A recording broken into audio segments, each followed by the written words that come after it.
Hello students, question number 9 from JEE Main 2021, 17 March shift 1. The question is, two dices are rolled if both dices have 6 faces numbered 1, 2, 3, 5, 7, 11.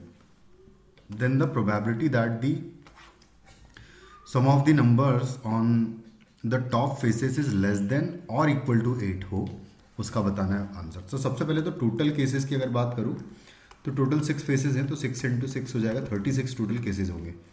उसके बाद यहाँ पर favourable cases की अगर बात करूँ तो फेवरेबल केसेस में मान लेते हैं कि ए कॉमा बी टाइप का ऑर्डर्ड पेयर हमको आउटकम मिल रहा है। अगर तो ए की वैल्यूज अगर बात करें तो ए अगर इक्वल टू 1 हुआ तो उसके करस्पॉन्डिंग बी क्या क्या पॉसिबल हो सकता है, एक बार ये चेक कर लेते हैं कि सम जो है लेस देन इक्वल टू 8 हो।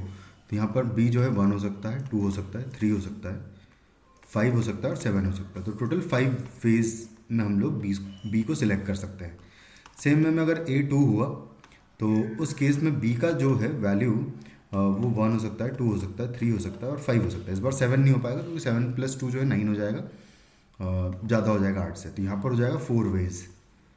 उसके बाद फिर ए अगर मान लो 3 हुआ तो उस केस में बी की पॉसिबल वैल्यूज हो जाएगी 1, 2, 3 एंड 5 भी हो सकती है, कोई दिक्कत नहीं है क्योंकि 8 हो जाएगा सम। तो यहाँ से भी 4 वेज में आपको वैल्यू मिल जाएगी। उसके बाद ए की वैल्यू अगर 5 हुई तो उसके करस्पॉन्डिंग जो बी की वैल्यू आएगी वो हो सकती है 1, 2 और 3 ही हो सकती है, इस बार 5 नहीं हो पाएगी।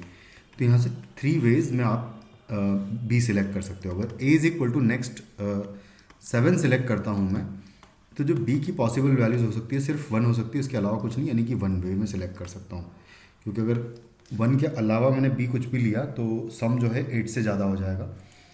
और उसके बाद अगर ए की वैल्यू 7 के बाद मैं 11 लेता हूँ तो बी यहाँ से कुछ भी नहीं हो सकता क्योंकि ए ऑलरेडी 11 हो गया, तो सम तो फिर 11 से भी ज़्यादा आने वाला है इसका मतलब।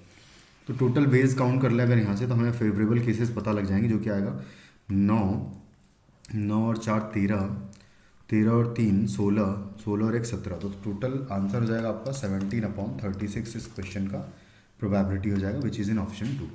Thank you.